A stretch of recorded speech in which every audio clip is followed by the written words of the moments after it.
Warning, the show contains adult language, so viewer and listener discretion is advised. Welcome to another edition of Up and In It. I'm your host, Adrian Babshoff, and if you're new here, welcome as well. And if you're wondering what the show is about, it's entirely dedicated to improving quality of life for both people and planet through liberation and independence, moving you from surviving to thriving, living life on your own terms. Today's episode 264, and it's separating from the masses of society. We already have this stuff happening. Today's inspiration, I'll start off with a story of a friend of mine who he's a senior citizen, and he's just kind of bumping along. He's living with his girlfriend and helping out with rent, and they got a little farm there, which is kind of cool, and things didn't really happen too well, so he moved by the ocean. He's a surfer. We have a lot in common, and he's living with 4 other gentlemen in a place that pretty much everybody, I know this is controversial, probably. I don't think so. I think we just need to talk. Everybody got vaccinated from the COVID. He did not. He chose not to. Now, I understand when I first opened up this show, too, we said, let's not talk about politics or religion and things like that. But in certain cases like this, I just want to bring up the subject matter. It doesn't matter whether you're religious or not. The fact of the matter is how this ties into the situation. What we have going on here is that these people, his friends, want him to move out because he refuses to get vaccinated. His girlfriend wants him to move out. He can't stay with her unless he gets vaccinated. And I understand completely, just like a lot of people who are, depending on what religion you're in, I encountered some people who had a different religion than mine years ago, and they fully felt like I was going to burn in fucking hell because I was with the wrong religion, or I didn't believe in their entity, right? Their way's right, and my way's wrong. And, when we look at this situation, if you truly believe that this whole COVID thing is life and death, which I think is blown completely out of proportion. When we look at the numbers, we look at the data, it's not, in my opinion anyway. So you'd have to go out there and look at it for yourself, look at everything in its entirety. But the media has been hyping things up. The media always hypes things up. I find it fascinating, too, that the very government that most people distrust, despise at many times, say that we're all being lied to. Our freedoms are being taken away, and next thing you know, everybody's going belly up. Like, yeah, let's, the government knows best, right? My religion knows best. And when you're coming from that feeling and that fear, it's kind of understandable. The problem is, at least with this whole COVID vaccination thing, is a lot of people just aren't too savvy, too aware. They don't know what's going on, that even if you're vaccinated, there's people still dying, right? There's people still getting sick. Maybe the numbers are a little jumbled up, depending on who or what you're listening to. But when it comes to health, when it comes to the well-being of life, in my book anyways, and again, this is just my opinions. We're all allowed to have opinions, at least on this fucking show. My opinion is the strongest thing that your body has to fight off infection, bacteria, viruses, to live.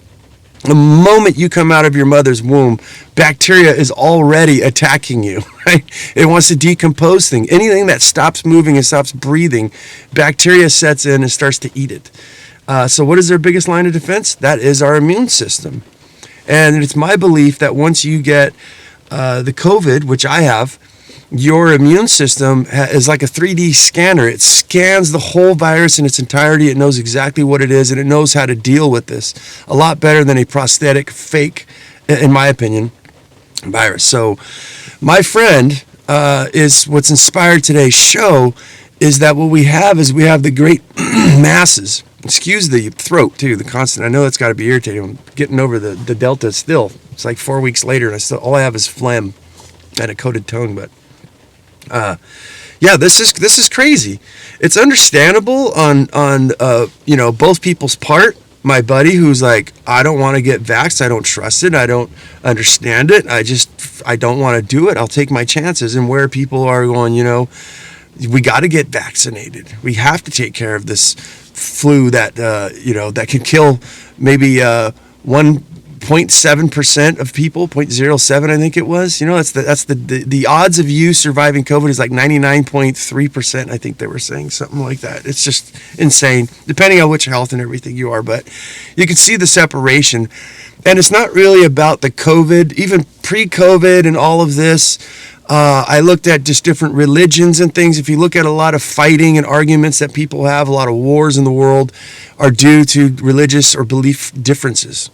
And I think this is crazy. And this is what separates people. And in my opinion, this is what the powers that be are wanting to do. They're wanting to separate white from black. You know, they want to say that anybody who's white is racist. When I think about that, you know, again, I know this is controversial. I'm supposedly 100% Russian.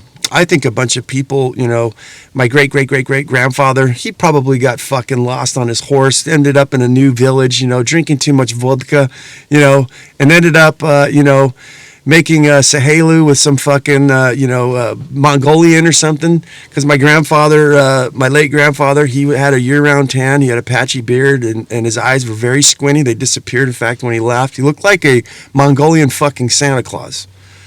And point is, I think we were mixed. But it's not the point.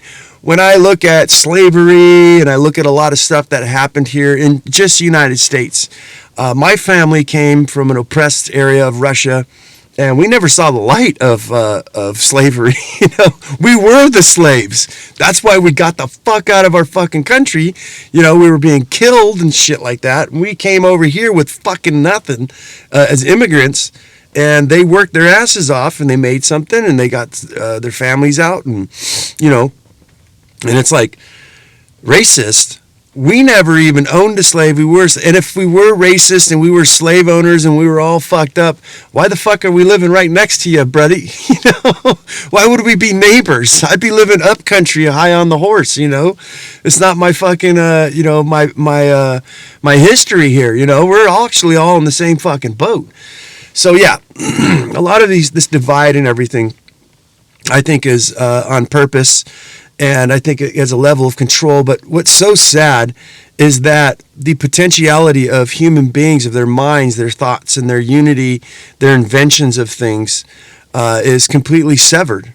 You know, maybe not completely, but very dangerously and very irrationally, and very annoyingly, just like this throat. I drink some water. And there's so much that we can do together. And I guess it's been this way from history, but the thing is why we need to separate ourselves from the masses of society, because they're not going to fucking stop. Now I want to move on forward to this is a monkey experiment, chimps, I believe. I forget what it was called, but the story I remember vividly. You see, I researched so much different things in life that it's very hard to remember dates, names, and all that kind of shit. I'm more after, what does this thing do for me? What's the information? And the information I got from this experiment was they took 4 monkeys and they put them in a cage, in a yard. They put a giant pole in the center, and on the top they hung bananas.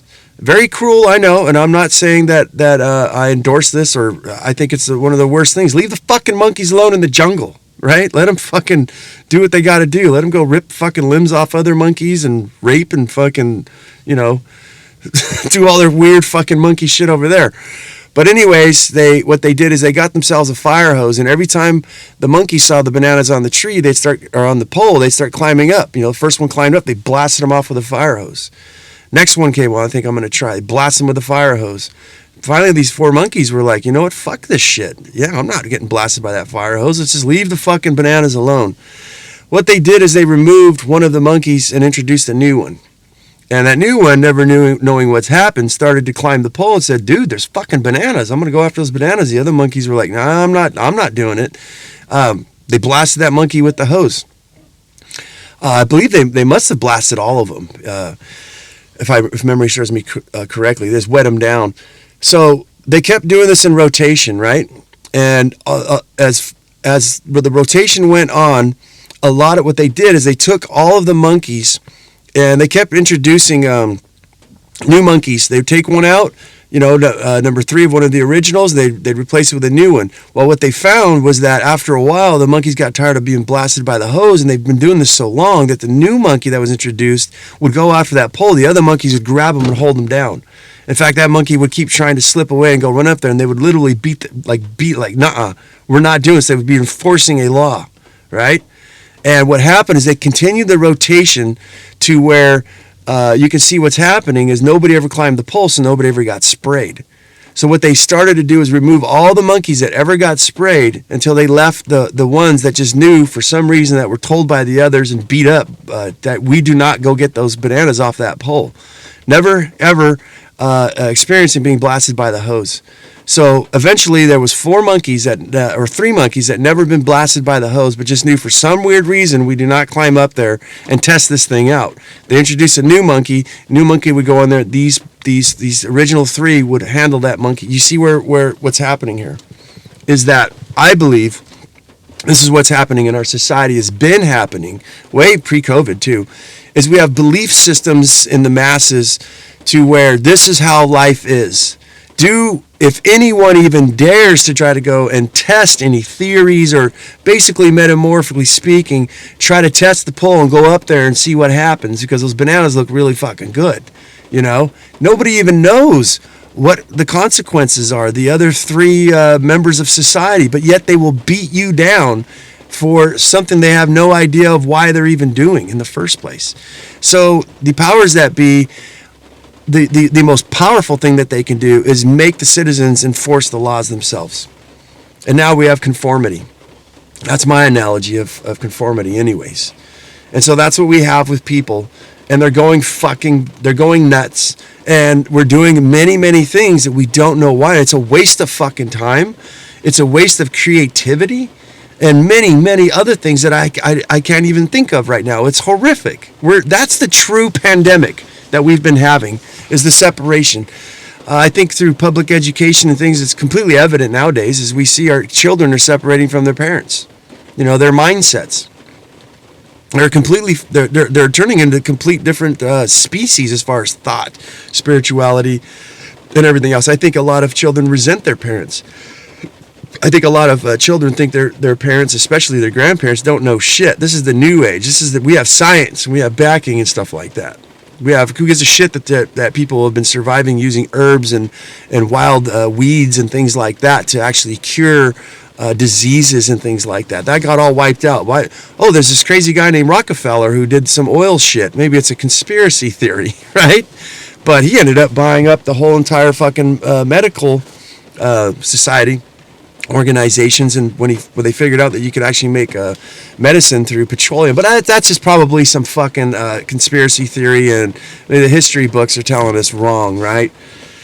So anyways, past all that, Toby Hemingway was he passed away of cancer, I believe, about 2-3 years, maybe 4 years ago, I can't remember. He is the founder or the author of Permaculture City and things like that. Very highly educated man, very formal, and he was pretty much like the PhD professor of I would say permaculture. If you don't know what permaculture is, you should look it up. Basically, living in harmony with nature, growing food and things like that, and building.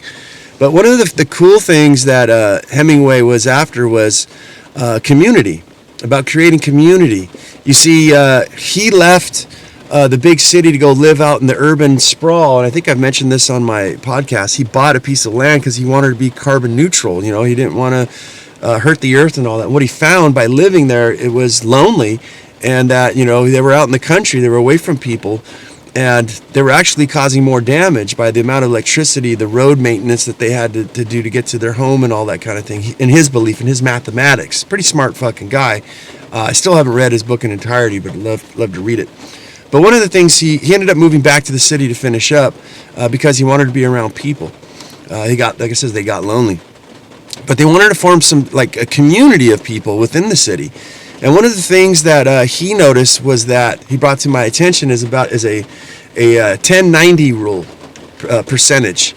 What he found is a lot of us are focusing on the 10% that we don't agree on. So when you get like-minded people who go, hey, let's live like fucking Cherokee Indians, you know, I don't know, like Aboriginals. We'll put everybody wear a diaper on your fucking crotch and on your fucking head, and we'll get wooden staffs and we'll walk around the earth, you know, and repair it and plant seeds, you know.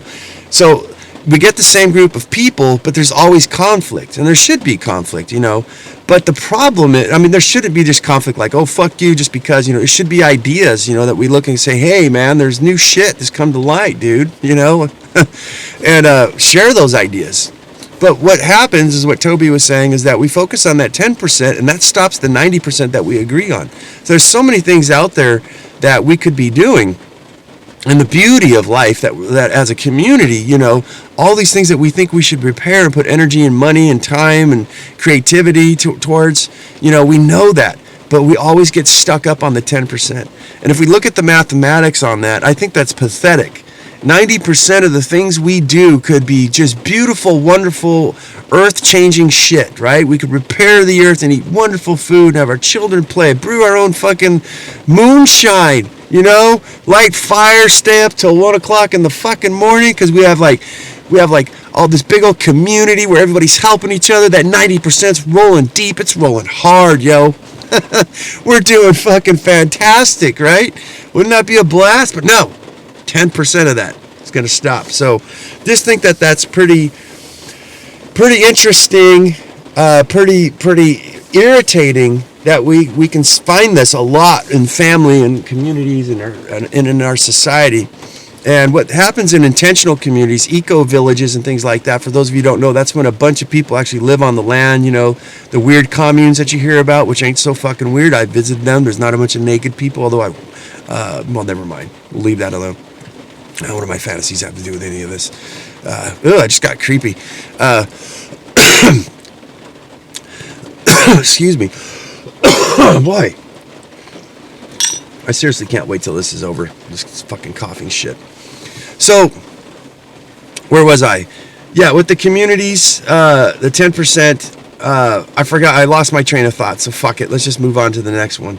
So let's look at society and the investment of your time, the things that we're doing, that 10% that's holding us back, right? Or the man telling us, or our belief systems. Maybe it's fucking like 60%, you know, people look at, or 100%, people like, you're wrong, get the hell out of here. There's a great divide, and I kind of see it as, you know, maybe this is a good fucking thing. We've had a lot of people in history, you know, that want to steal stuff from other people. They stole the chicken or the goat or something. Nobody knows why in the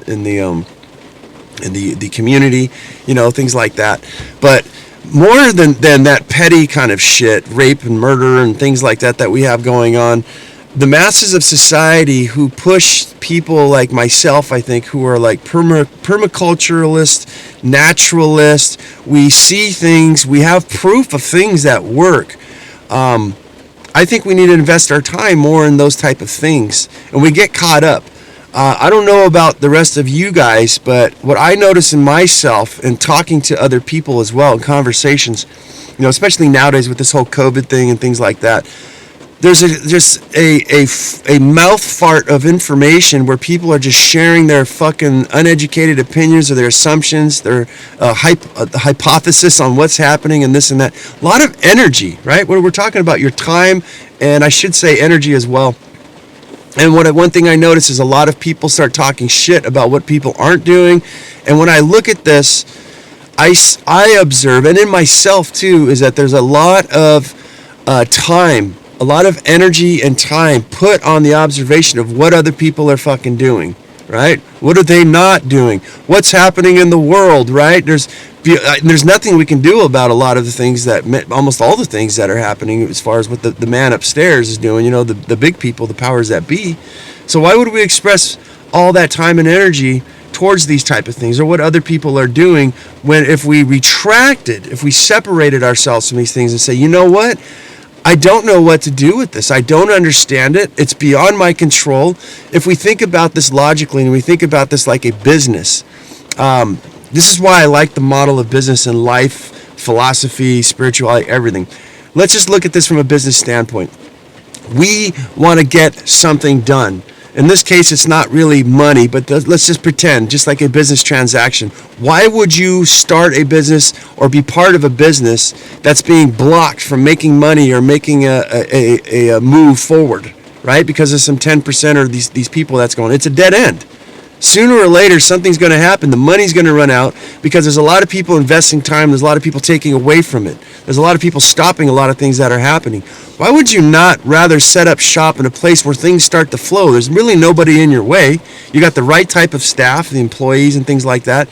You have a product that the customers, that they actually really want, and the people who don't want, they don't have to come.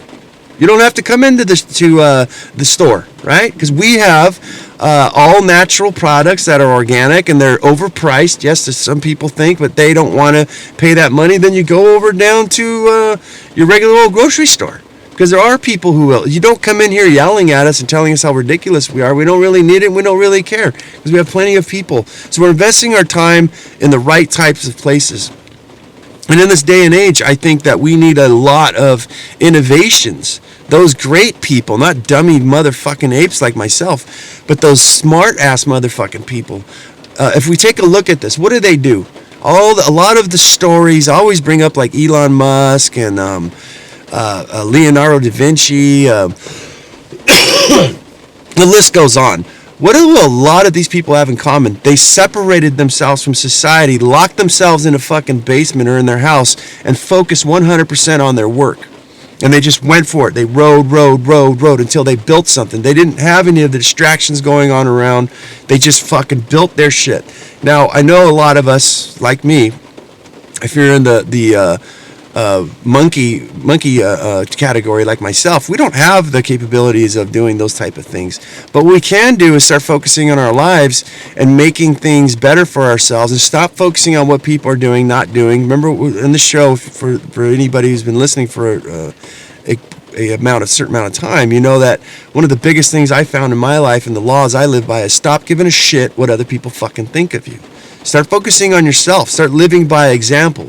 So that's where I think with society, a lot of us are getting pulled like a magnet, and some of us are even forced. I think going back to my friend, like yesterday's show, you know, everybody's their own island. Well, this guy has no backup. He's got no place to grow his own food. He doesn't really have much of an income. He doesn't really have any emergency funds saved up. He's not really set up for his life, so therefore he's dependent on other people. And I look at this for a lot of us to become our own strong islands. No matter what we think, what we say, what we do, we are born and then we die. And when we're dying on our deathbed, there's nothing anybody can do for you. They can wipe your head, they can tell you wonderful things, bring you flowers and stuff like that. But ultimately, you're on your own. And I think it's a good thing. So what we need to do, I think, is separate from the masses, because they're not going to change. And in fact, they may start enforcing laws. They already are. That's what inspired me with my friend, is they're pushing him out. And it's not really inspiring. I'm not grateful that these things are happening to him, but I understand why, and I feel sorry for him, but in some ways I don't. I think a lot of us need to get our shit together, and that's what this show is about, is getting the mindset and everything, and giving examples of what I'm doing in my life to gain freedom and control of what I can. But it has nothing to do with the rest of society.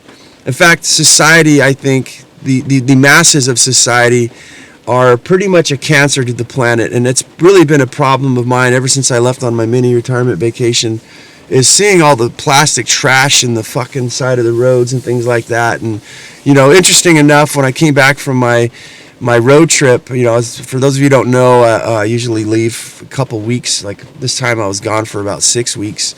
So not the normal 2 months, 2.5 months, but I was camping. I was living out of my vehicle with my kids, and we were living in national forests and stuff like that, camping around. And what happened is when I got home, I lost track of my daily routines, right? Basically, I went to the grocery store and I forgot my reusable bag. Bought a bunch of shit, and I had to use, I guess give me a plastic bag, they asked. And I says, oh, fuck, So I grabbed that bag, and then I just never put my reusable bags back in the truck. So I go to the grocery store again, since I've been home, and I just noticed, I got to get another bag. And so I just decided that I wanted to carry stuff out, right? And I'll just carry what I've got, make myself fucking suffer, you know, because I didn't bring my reusable fucking bag like a responsible eco fucking boy. And what I noticed, I told the cash register guy, I says, oh, I don't need a bag, thank you. He just takes the bag and throws it in the trash, you know? And this is the type of thing that I look at the masses, just wasteful society. I don't want to get negative here, but I think that a lot of people are disconnected from nature. They're disconnected from themselves. They'd much rather watch movies on a big screen TV than be sitting in the redwoods by a huge 100-foot waterfall overlooking, you know, the ocean and fishing and watching the stars migrate at nighttime, waiting for shooting stars and just the wonderful parts of nature, looking at a magnifying glass at a fucking dead dragonfly. You ever done that before? It's fucking crazy. Look at their fucking body, the intricacies of them. They would much rather, instead of being fascinated by nature and basically repairing the fucking earth that we live on, let's wait for Elon Musk to get a fucking spaceship for us to go to fucking Mars, so in case the shit goes down, we can go over there and fucking throw plastic bags around that place too. You fucking motherfuckers! No. Again, the masses are who they are. There's nothing going to stop them, and I think that for the wellness of us as individuals who do get it, I'm still trying to learn this myself, is to not be around it anymore. You know, since we brought up religion earlier today, you know, there's a passage in the Bible that says, and I'm not for anything or against anything, but there's a passage that says, don't cast your pearls before swine. The swine just don't really give a fuck, right? And I think that's a big reason why I'm doing this show, because I don't really know too many people that have the same mentality as I do of like, hey, it is very important, imperative that we live as close to nature and as harmony with nature as possible. It's a beautiful thing. It makes you feel good and stuff like that. You get lonely, right? You do things like, I've invented a biodegradable container gardening system, and I'm like, I just got a new concept, which I did the other day, and I got nobody to share it with. I'll share it with you guys right now. Just the fact, though, it gets lonely. And that's the reason why I built the show, is I'm hoping to create a community at the worst case scenario where those of us who do feel the same way can connect and share thoughts, where you're not going to be pulled off the fucking pole when you're climbing up it, you know, to check something new up, you know. We're not enforcing that. Nobody enforces anything on us to the minimal. But yeah, basically what I've done is I've taken soil, just regular old soil. You don't need to do anything. You could amend it with some compost or something like that. And basically what you're going to do is a little tiny square foot or a 4x4 garden. You can just kind of plow up the dirt a little bit with a trowel, not too much. You don't want to disturb it. Lay some compost and stuff, whatever. Put some wood chips on top of that. And then what you're going to do is you're going to put your biodegradable container gardening, like grow bags or my burlap sack gardening. And you're going to mend that with potting soil and stuff like that. And you're going to throw that, not throw it, but set your 4x4 foot garden in that area, right over the compost and the wood chips. You're going to set up automatic irrigation if you can. Basically, you're going to grow plants. What happens with these plants is they start to sprout up like a tomato, a zucchini, and things like that. And the excess moisture is going to actually soak through the wood chips below them, and it's going to moisten that soil, and it's going to start creating fungal actions. The worms are going to start showing up, but also followed by that, the roots are going to penetrate through the burlap. They will not do this with a grow bag, but with the burlap, they're going to go through that, and they're actually going to go through the wood chips, which I've already observed, and they're going to go into that ground while that ground is shaded from the sun and being moistened by the excess water, and also, guess what? Nutrients that are carried from the overflow.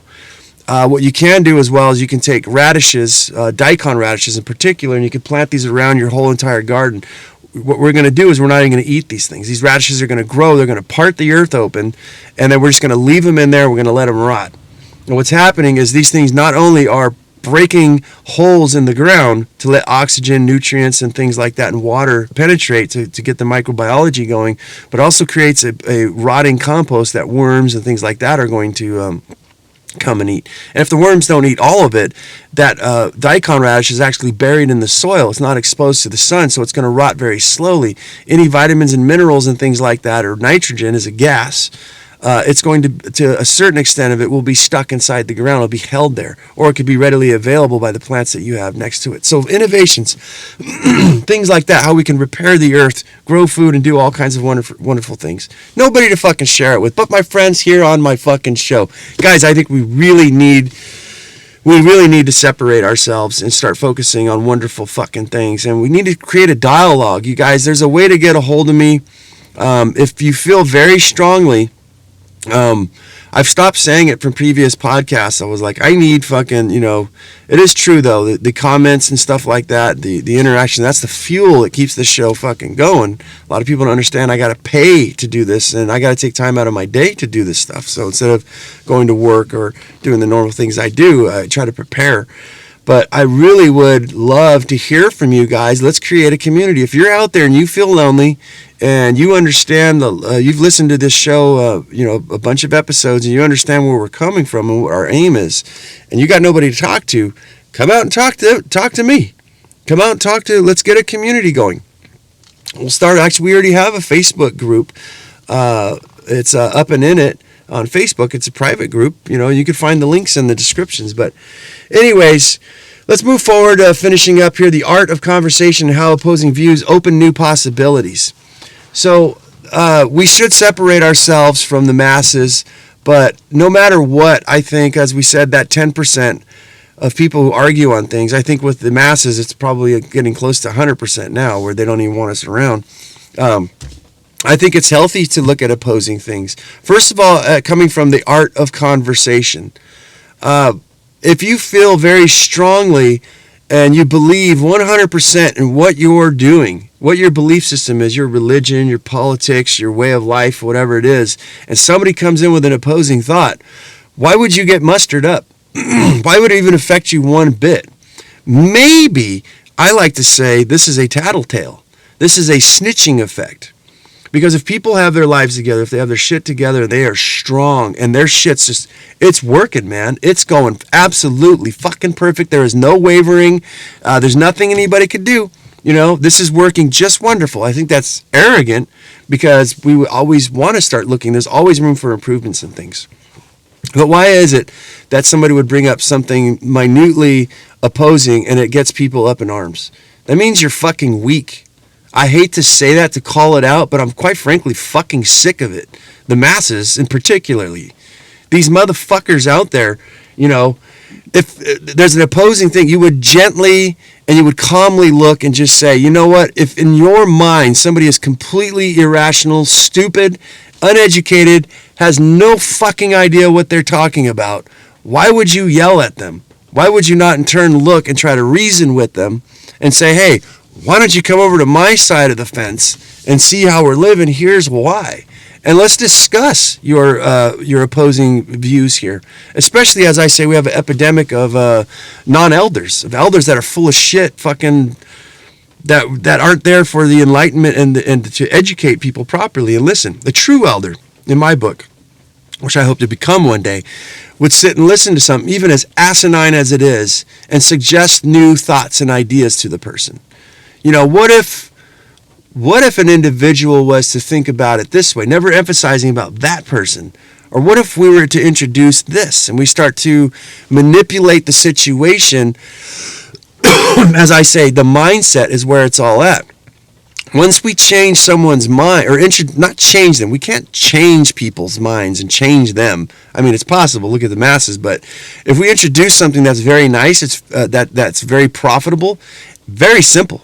If the things, going back to business, if the things are making fucking hundreds of dollars, thousands of dollars, millions of dollars, it works. It's a system. It's a good garden system. People will naturally gravitate towards it. If it makes sense, if it brings joy, if it brings fulfillment, you don't really have to lead anybody to anything. So as an elder, or as somebody who is in a stance where they live very comfortably and have a lot of shit fucking figured out in their life, they can introduce these type of things. They can expose people to them. It's the choice of what the recipient wants to do with that information. But a true art of conversation is somebody who introduces things, I think, and that is always open to opposing. Opposing actually should be exciting. You should look and go, fuck, I can't wait. Tell you guys what, did I just mention about, I have this garden business thing, this invention. I love exposing people to it and listening to what they have to say. I'm like, oh, more, give me more. Fuck this thing up. Show me where it can go wrong. Give me your most shittiest of shittiest opinions. Don't worry about hurting my feelings, because I want to know if this thing's not going to work. I would rather know now as quickly as possible so I could stop the whole thing and jump onto something new, right? So this is powerful. This is the power to look and get observations. I think a lot of us are so into what we're into as individuals that we have a tendency to want things to be true, things to be right? Even though we know we don't quite know the whole story yet or something, but we do want to believe that Western medicine is bad. There's absolutely nothing good in Western medicine. You get hit by a fucking bus, dude. And you guys, those of you who follow me, I don't like Western medicine. I don't hate I kind of hate them for a lot of different shit that they're doing, drugs and stuff they're pushing on people. But I'll tell you what, I'll love Western medicine if I got hit by a fucking bus and broke my fucking body in half, right? Or most of my bones. They're going to put me back together. I'm sorry, holistic people. Essential oils just ain't going to do the fucking job, right? I saw a meme where there was a soldier just shot up, had bullet holes or something, and there was the medic, and he's like, don't worry, bro. I'm going to put some fucking essential oils. This is going to really help you out, But you guys know I'm from holistics. I love it. We probably just piss people off. See, you're uncomfortable in yourself. But yeah, I lost myself here and trying to get fucking funny. Again, clown. I need a referee, man. But yeah, we should be completely comfortable, and you should be totally excited and open to all those fucking possibilities. Invite the opposition, the different thoughts, and it's upon that which we can build and become stronger people and become a community. I think a society, which it's never going to fucking happen. Not really. I don't think it's ever going to fucking happen. So therefore, we need to remove ourselves from the masses of society and start focusing on the things, doing the real work, start planting fucking trees, start planting ideas, start becoming the person who doesn't fucking yell, as I said.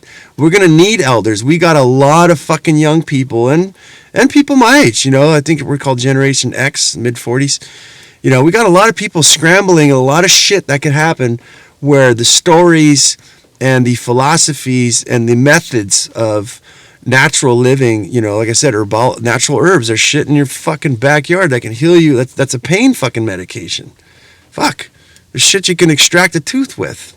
I'll give you guys the syrup in between the branches of cattail, which grows all over the world. If you get that, it works like Novocaine. You literally could take that and numb up your gums with it and have a tooth pulled.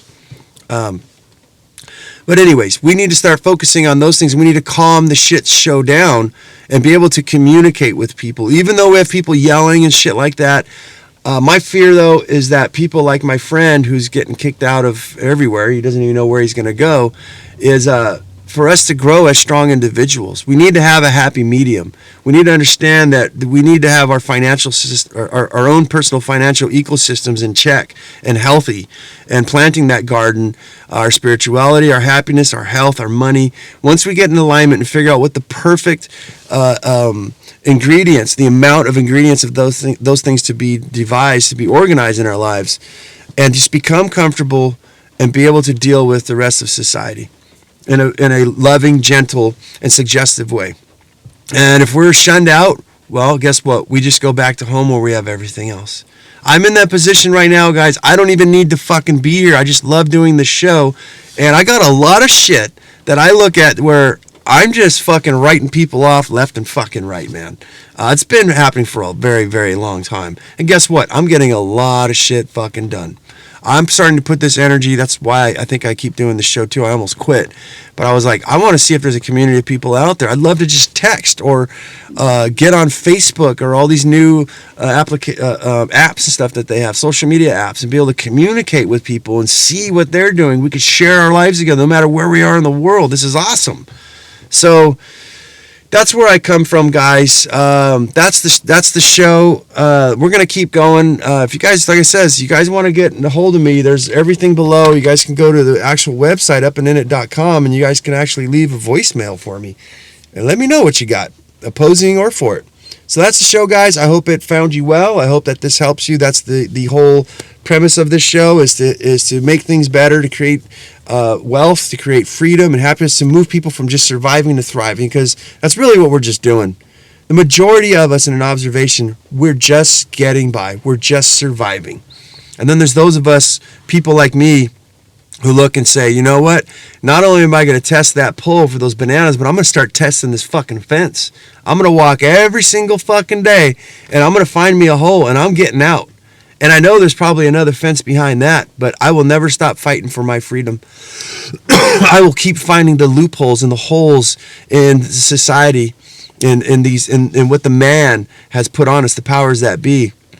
And I will continue with those because it feels fucking good. Remember what we said? It's very simple.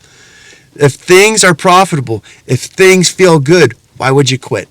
Do you even need to lead somebody? And when you lead yourself into these things, it's very dangerous, guys. There's no going back. It's just like the Matrix. Once you take that fucking pill and you experience freedom, such as I have, being able to take your children out into the wilds and fucking be able to just take time off and nap on the side of the ocean for a month, right?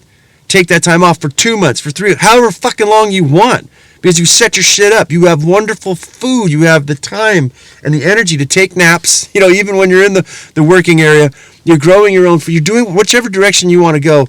The world is your oyster. I don't really understand why that you open up. Oysters are kind of gross to me. World's your pie, dude. You got a fucking empty pie pan with with some dough. All you got to do is figure out what you want to fill it with, guys. So that's the show. You guys know what to do. Oh, the ending. Go out there and have yourself a near life experience. Don't lose your muchness. Carry on the fire. Live it, love it, own it, and bone it, my friends.